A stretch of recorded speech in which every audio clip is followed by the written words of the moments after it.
Welcome back to Beyond the Unknown, where we take deep dive into the world's most baffling mysteries. I'm Alex Carter, your guide to the unexplained. And I'm Olivia Reyes, here to, well, help unravel the enigma that is, well, pretty much everything. Okay, so for episode 18, we are diving deep into a case dubbed Canada's most documented UFO Now, incident. this is a good one. It is. It's the 1967 Shag Harbour Enigma. Right. And we're going to be looking at the report, and we're going to be examining, the eyewitness accounts, official documents, really trying to get to the bottom of this enduring mystery. This one is really steeped in Cold War paranoia, advanced tech, and, just those classic unexplained lights in the sky. It's a classic. So, okay, picture this. October 4, 1967. A small fishing village on the coast of Nova Scotia, Shag Harbour. It's evening, and multiple witnesses start reporting these strange orange-yellow lights, kind of just like dancing across the sky. Yeah, I mean, what makes this case really stand out is the level of official involvement. And, you have to remember, this was during the Cold War, major tensions between the U.S. and the Soviet Union. Project Blue Book was happening down in the U.S., and Canada was, like, really closely watching its airspace.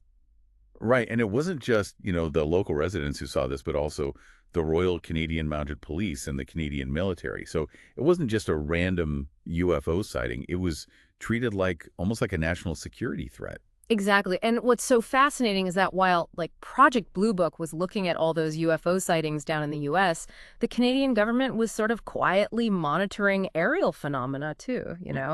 And this incident really brought their interest to the forefront. And, this was a time of like rapidly changing technologies. You had new aircraft, spy satellites, new weapon systems. And I think all that just fueled this like public imagination and paranoia about what could be up there. Oh, for sure. And the events in Shag Harbor just played right into that. This wasn't just like lights in the distance. People were describing them moving erratically, coming down really fast, and then boom, crashing into the ocean about like 300 meters from the shore. Can you imagine seeing that? It's crazy. People thought a plane went down, so of course they immediately called the RCMP. Oh yeah, and they didn't mess around. The RCMP, along with like some local fishermen, they all rushed out to the crash site in boats, totally expecting to find, wreckage and stuff. Right. But get this. What? They found nothing. Absolutely nothing. Just this weird yellow foamy stuff on the water. No plane, no debris, no signs of a crash at all. So weird. It's super weird. And even weirder, the Canadian Department of National Defense actually documented the whole thing officially. So this wasn't just some like local rumor or something they dismissed as a weather balloon. They were taking it seriously. Wow. Right. They actually sent Navy divers down to look for wreckage, right? Right. Yeah. Yeah, they searched for days, like really scoured the seabed, but nothing. It was like whatever crashed, just like vanished. It is so strange. Yeah. It's crazy how we have all this official documentation from the government, like acknowledging that something happened, but there's no wreckage, and we still don't know what it was. It's a total enigma. It really is. It's like a puzzle with like half the pieces missing. Okay, so we've got this crazy event, no wreckage, but the government saying something definitely happened. Let's break down some of the explanations that have come up over the years, maybe starting with like what those government and military analysts thought. Yeah, this was the Cold War, so I'm guessing they were a little freaked out about, the Soviets, especially with something unidentified in Canadian airspace. Oh, absolutely. The official statements from the RCMP and the Department of National Defense, you can really see that concern. They weren't just worried about a plane going down. They were thinking like national security breach. Makes sense.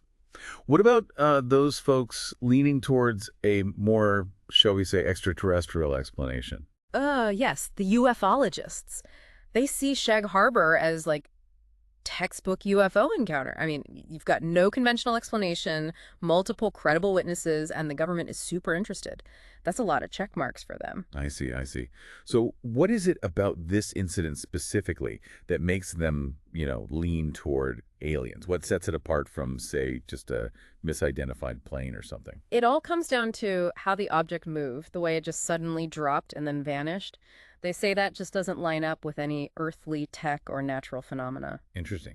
But of course, not everyone's on board with the whole alien theory. Yeah. What's the skeptical take on all this? Well, the skeptics, as always, try to keep things grounded. Some of them think the lights were just part of a meteor shower or some other astronomical event. Right, I can see that being a possibility. But, what about the object crashing into the water? And there's no debris. How do they explain that? Some say it could have been a bolide, which is a super bright meteor that explodes in the atmosphere. So their thinking is it broke up into tiny pieces, either too small to find or, they just disintegrated on impact. Hmm. I don't know. Wouldn't there be some kind of trace people actually saw it go down? Yeah, that's a good point. Even some skeptics have a hard time making that theory fit with what the eyewitnesses said. It's definitely a sticking point. So we have meteors. What other theories have people come up with? Another one is that the lights belong to some kind of secret military aircraft, could have been US or Canadian. Ah, the classic government cover-up theory. But, you'd think someone would have spilled the beans by now. It's been what, over 50 years? Yeah, that's what the skeptics say. Their argument is that the government might have classified it all to, protect some secret tech or maybe to stop a public panic. Who knows? Could be possible, but not likely. And we know they were testing experimental aircraft back then. Right, right. So, meteors, secret aircraft, Yeah. anything else? Well, there is one more, but it's a little out there. Ball lightning. Have you ever heard of that? Yeah, ball lightning rings a bell. Isn't that like a rare electrical thing? Yeah, it's this weird atmospheric electrical phenomenon.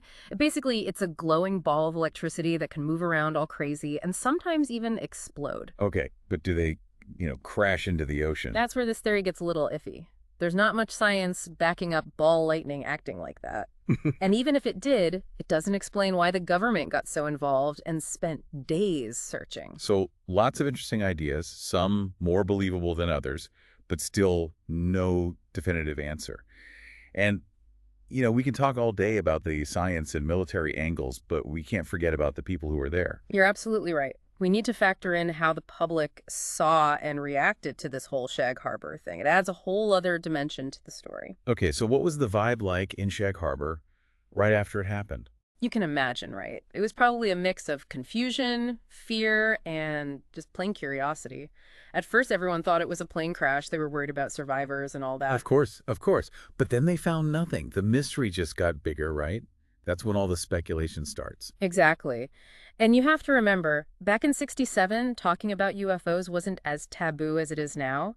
People were genuinely interested, especially with the Cold War going on. There's this underlying fear of the unknown. So Shag Harbour kind of tapped into that collective anxiety, that feeling of what else is out there. Precisely. It wasn't just some abstract event in the news. These were real people who saw something truly bizarre. Their reactions tell us a lot about what it was like back then. We have these firsthand accounts, government documents, a bunch of theories, and a whole community trying to figure out what they saw. Where does the media fit into all of this? How do they handle the story? The media. Oh, they played a huge part in shaping how everyone saw Shag Harbour. And what's interesting is the Canadian media, at least at first, took a pretty balanced approach. They stuck to the facts, talked about the witnesses, the official investigation, and that there was no clear explanation. They didn't jump straight to aliens or government cover-ups. Really? That's refreshing to hear. Sounds like they helped keep things focused on the actual events. Yeah, exactly. And I think that more level-headed reporting is part of why people are still so interested in this case.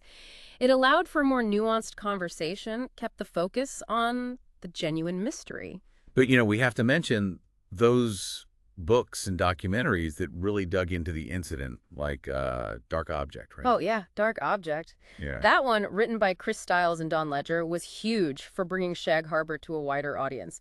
It wasn't just rehashing the same old stuff. It had new insights based on tons of research and interviews with key players. What kind of new stuff did they uncover? Well, one of the biggest things was they found government documents that nobody knew about. These documents backed up the witness statements and gave us a better picture of how the government responded.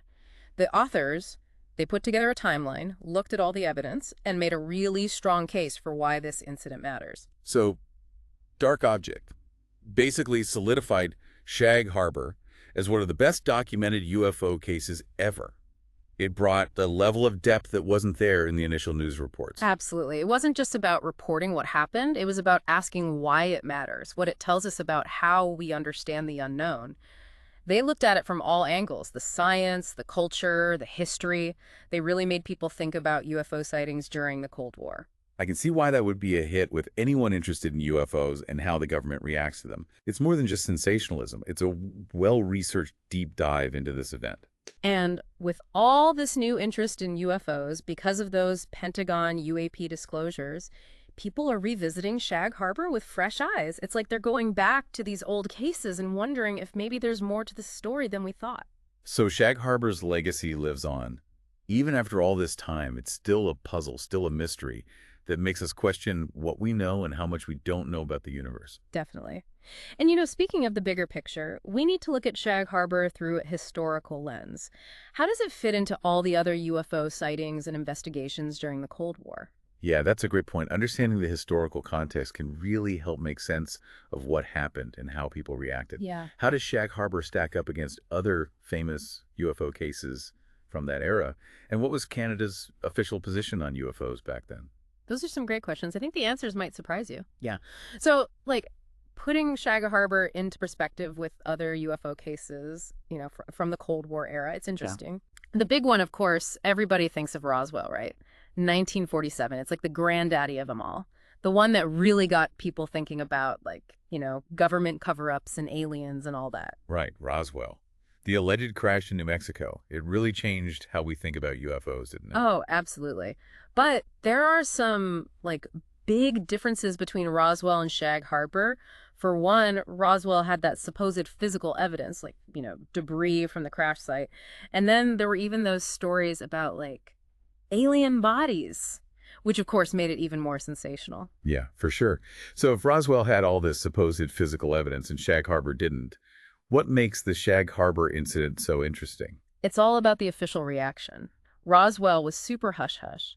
The military first said it was a weather balloon, and then they kept changing their story. That just made everyone think there was a cover-up, It just made it even more mysterious. Right, so with Shag Harbour, the Canadian government was pretty open about their investigation.